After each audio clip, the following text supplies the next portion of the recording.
할렐루야, 존귀하신 하나님의 이름을 찬양합니다. 오늘도 기쁘고 감사한 마음으로 하나님께 예배드리길 소망합니다. 12월 5일 목요일 아침 예배를 하나님께 올려드리겠습니다. 기도하겠습니다. 은혜와 자비로 오늘도 저희와 함께 하시는 주님 감사드립니다. 주님, 매일의 삶 속에서 저희들의 삶을 주관하시고 동행하여 주시옵소서. 오늘도 저희들은 이 세상 속에서 오직 주님만을 의지하며 나아갑니다. 오늘 시작되는 하루 가운데에도 주님 친히 찾아와 주셔서 저희들과 함께 동행하여 주시옵소서. 또한 오늘 주님의 말씀을 듣고 묵상하며 기도하며 나아갈 때에 그 말씀이 저희들의 마음에 새겨지는 놀라운 은혜를 경험하게 하여 주시옵소서. 감사드리며 예수님의 이름으로 기도드립니다. 아멘. 시편의 말씀으로 하나님을 찬양하길 원합니다. 시편 140편 12절에서 13절까지의 말씀입니다. 함께 읽겠습니다. 내가 알거니와 여호와는 고난당하는 자를 변호해 주시며 궁핍한 자에게 정의를 베푸시리이다. 진실로 의인들이 주의 이름에 감사하며 정직한 자들이 주의 앞에서 살리이다. 아멘.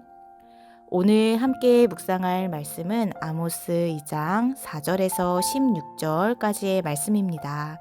매일 성경 115페이지에 있습니다.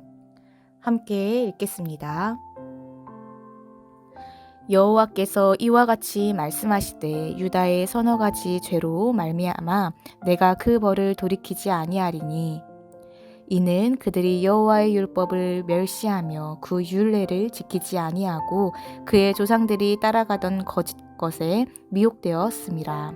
내가 유다에 불을 보내리니 예루살렘의 궁궐들을 사르리라.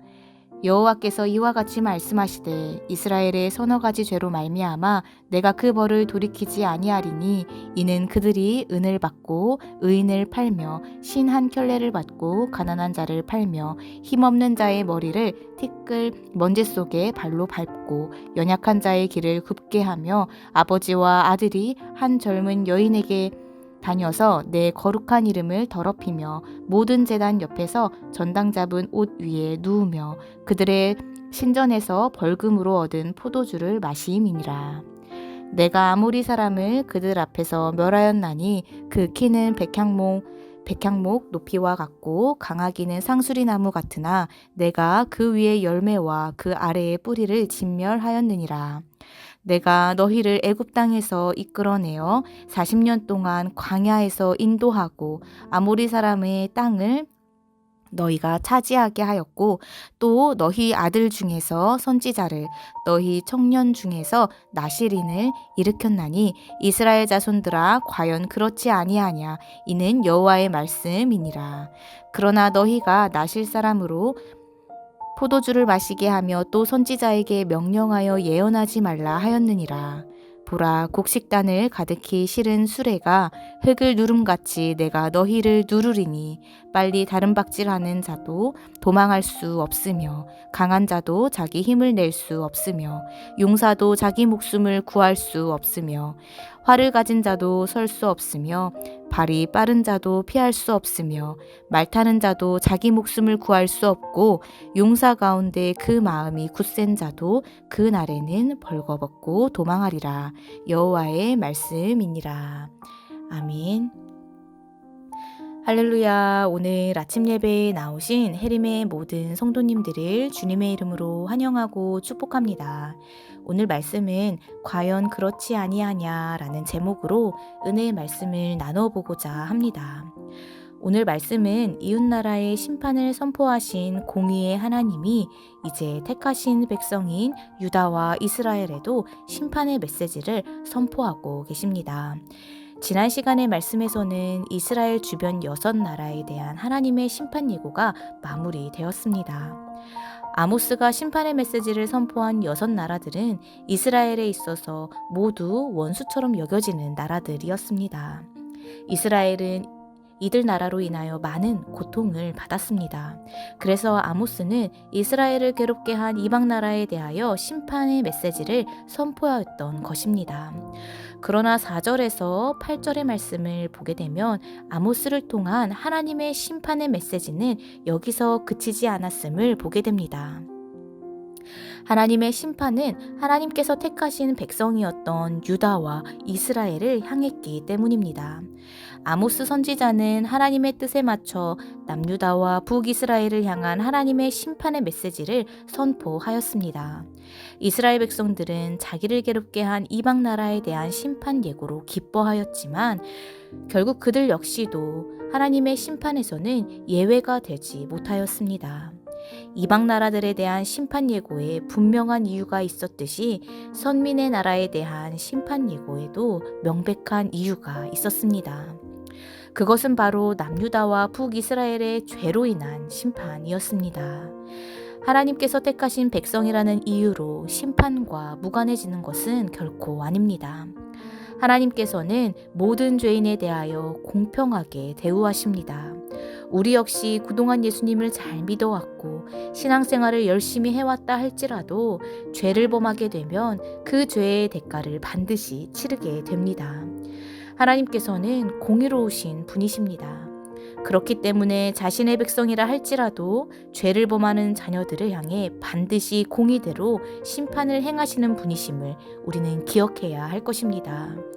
우리의 죄가 발견된다면 주저하지 말고 하나님 앞에 엎드려 회개해야 합니다. 만약 우리 모두 죄를 짓고 그것을 돌이키지 않는다면 그가 누구이든지 예외 없이 심판을 받게 됨을 기억하며 우리 모두는 죄와 악을 버리고 말씀 앞에 겸손히 순종하며 말씀 가운데 살아가시기를 주님의 이름으로 간절히 소망합니다.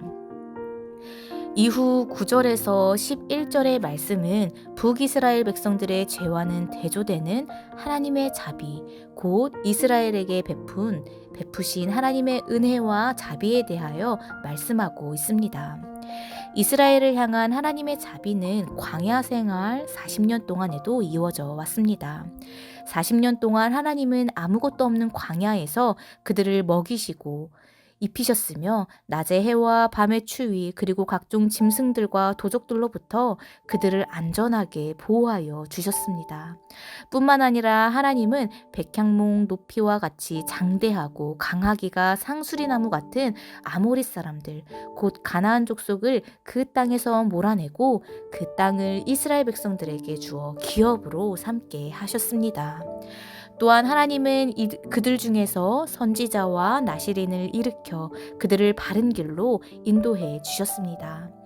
이것은 전적으로 하나님의 은혜와 자비가 아니면 일어날 수 없는 일들이었습니다. 그러나 그들은 하나님의 자비와 은혜를 망각하며 무자비한 삶, 이기적인 삶을 살게 됩니다. 이로 인한 하나님의 심판은 피할 수 없었습니다. 우리들은 하나님께 은혜와 자비에 빚진 자들임을 절대 잊어서는 안 될 것입니다. 이 시간 오늘 기도하시며 나아가실 때 작은 부분일지라도 하나님께서 나의 삶에서 주신 은혜와 자비하심, 긍휼하심을 기억하며 기도하시기를 소망합니다. 우리는 하나님께서 주신 은혜에 빚진 자들임을 기억하시며 그 받은 은혜를 나누며 베푸는 참된 하나님의 자녀된 삶을 살아가시기를 주님의 이름으로 간절히 소망합니다. 이 시간 오늘 주신 이 말씀 붙잡고 함께 기도하겠습니다. 주님, 저희는 말씀을 읽고 묵상하며 하나님께서 수많은 죄를 지켜보시고 얼마나 마음이 아프셨을지 또 얼마나 인내하며 참고 기다려 주셨을지 생각해 보게 됩니다.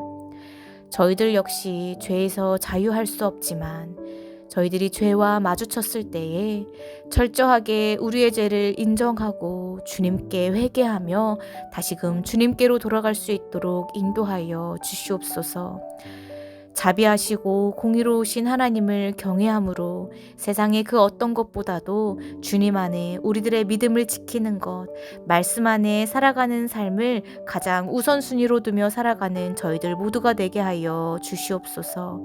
감사드리며 예수님의 이름으로 간절히 기도드립니다. 아멘. 주기도문으로 마치며 자유롭게 기도하겠습니다. 하늘에 계신 우리 아버지여, 이름이 거룩히 여김을 받으시오며 나라의 임하옵시며 뜻이 하늘에서 이룬 것 같이 땅에서도 이루어지이다. 오늘날 우리에게 일용할 양식을 주옵시고 우리가 우리에게 죄 지은 자를 사하여 준 것 같이 우리의 죄를 사하여 주옵시고 우리를 시험에 들게 하지 마옵시고 다만 악에서 구하옵소서. 나라와 권세와 영광이 아버지께 영원히 있사옵나이다. 아멘.